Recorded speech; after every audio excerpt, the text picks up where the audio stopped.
వాళ్ళు చేస్తున్నటువంటి అరాచకాలు. నిన్న కూడా ఇప్పుడు మామూలుగా సంక్రాంతి సంబరాలను పోతే ఎవడు కూడా రాజకీయాలు మాట్లాడరు. కానీ నిన్న ఈయన పవన్ కళ్యాణ్ అడిగిపోయాడన్నా, నాకు రాజకీయాలు అంటే పెద్దగా ఇంట్రెస్ట్ లేదు,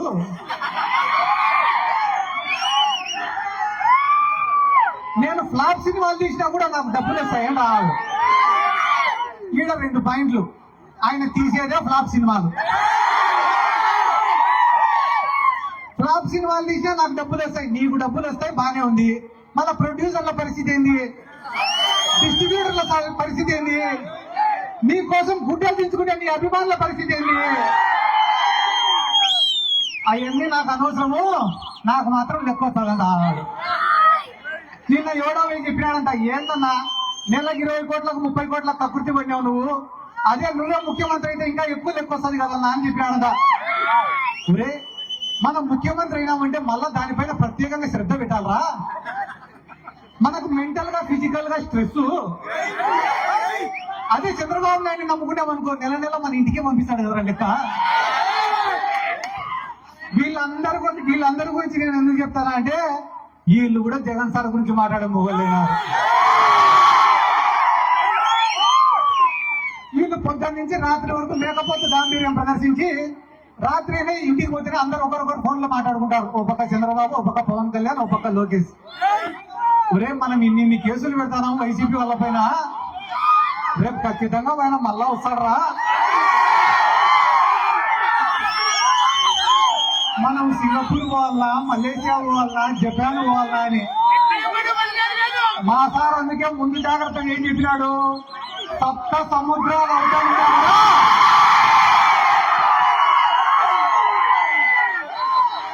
100% మళ్ళా వెనక్కి పిలిపించుకొని వస్తా అని చెప్పినాడు.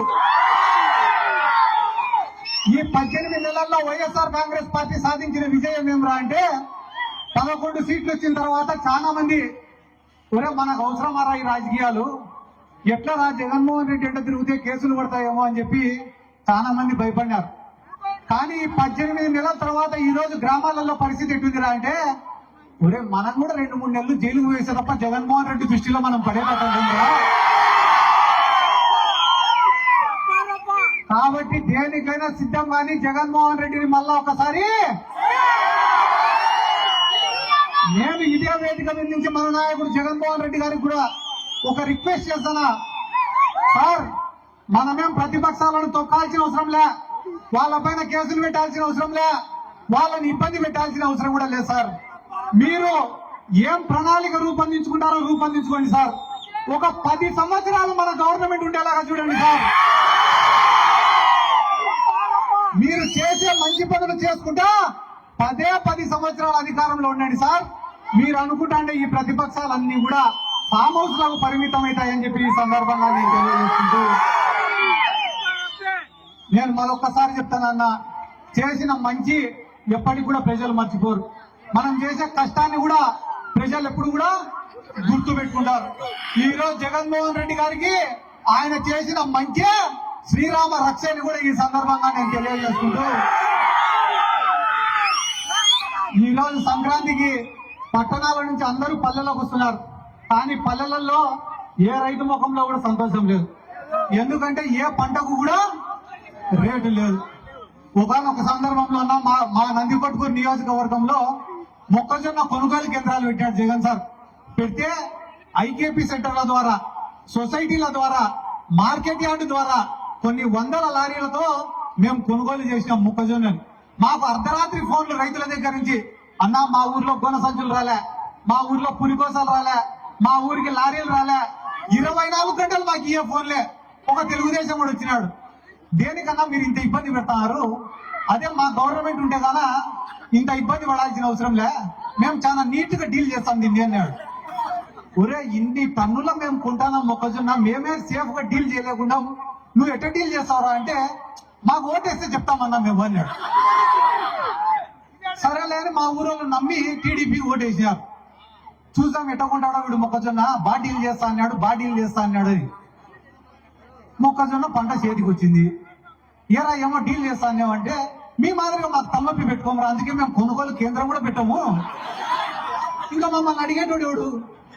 ఇప్పుడు కొనుగోలు కేంద్రం పెడితే లారీ కావాలని అడగాల, పురికోసలు కావాలని అడగాల. కొనుగోలు కేంద్రంగా పెట్టకుంటే ఫోన్ చేయాల్సిన అవసరం కూడా లేదు. ఆ పక్క రాష్ట్రంలో ఉన్నారు తెలంగాణలో, వాళ్ళు కూడా కొనుగోలు కేంద్రం పెట్టారు, కానీ మన సారు పెట్టడం లేదు. ఏంది సార్ మా రైతుల పరిస్థితి అంటే ఒకే ఒక పరిష్కారం, మీకు బాధ వస్తే మందు దాగి పడుకోండి. అంతకుమించి మీరు ఏం మాట్లాడినా నిన్న మొన్న గ్రామాలలో కోళ్లను పొట్టేళ్లను కోసినప్పుడు కేసులు పెట్టి లోపలేస్తారు. హింసను ఒప్పుకోడంట చంద్రబాబు నాయుడు. ఆయన మాత్రం పుష్కరాలకు మేము 30 మందిని చంపొచ్చు, ఇదే గుంటూరు జిల్లాలో ప్రకాశం జిల్లాలో బహిరంగ సభలు పెట్టి 100 మందిని చంపొచ్చు, అవేం తప్పులేదు. కానీ పాపం గ్రామంలో ఎవరైనా కూడా ఆదివారం వచ్చింది చికెన్ తిన్నామని చెప్పి కోడికి పోతే, కాబట్టి వీళ్ళ అహంకారాన్ని అన్ని కూడా ప్రజలు గమనిస్తున్నారు. ఎందుకంటే నేను పెద్దగా చెప్పను, ఒక చిన్న ఉదాహరణ చెప్తా. జగన్మోహన్ రెడ్డి అంటే వీళ్ళకి ఎంత భయం అనేది. జగన్మోహన్ రెడ్డి కట్టే మెడికల్ కాలేజీలను ప్రైవేట్ వాళ్ళకి ఇస్తామన్నాడు చంద్రబాబు నాయుడు. అన్ని ఇచ్చేస్తాం ప్రైవేట్ వాళ్ళకి అన్నారు. జగన్ సార్ తప్పు సార్, ప్రభుత్వం సొమ్ము ఇవ్వకూడదు అంటే మేము ఇచ్చేస్తామన్నాడు. జగన్ సార్ ఓపిక పట్టి ఒరే టెండర్ వేసే మొగోడు ఎవడో రాన్నాడు.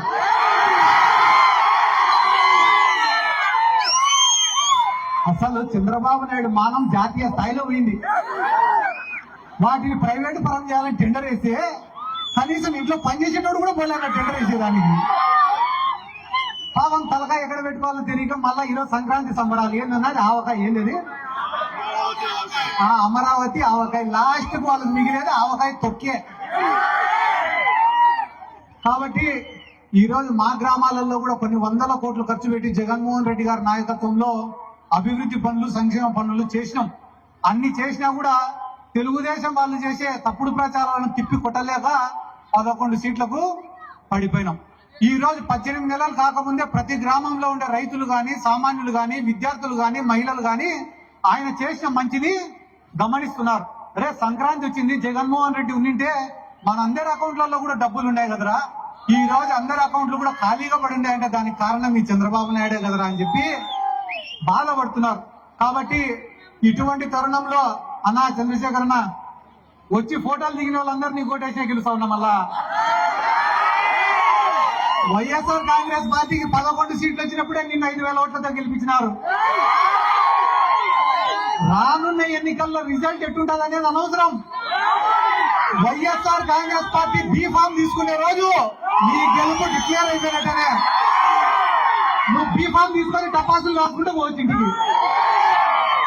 సరే మీరు ఎమ్మెల్యే అయినాక అన్న ఏమో నువ్వు కూడా పైన చూస్తాను అంటే ఎమ్మెల్యే కన్నా పెద్దది, మమ్మల్ని మర్చిపోకన్నా నువ్వు. మేమే మా వాళ్ళకి అడుగుతాం, మాకేం అడగం మేము. ఈ రోజు ఇంత ప్రేమగా ఆహ్వానించిన ప్రతి ఒక్కరికి పేరు పేరున నా శిరస్సు వంచి నమస్కారాలు తెలియజేసుకుంటూ ఎల్లప్పుడూ మీ ప్రేమకు రుణపడి ఉంటామని కూడా ఈ సందర్భంగా తెలియజేసుకుంటూ సెలవు తీసుకుంటున్నాను. జై జగన్, జై జగన్, జై జగన్, జోహార్ YSR. Thank you. Please subscribe Dot News.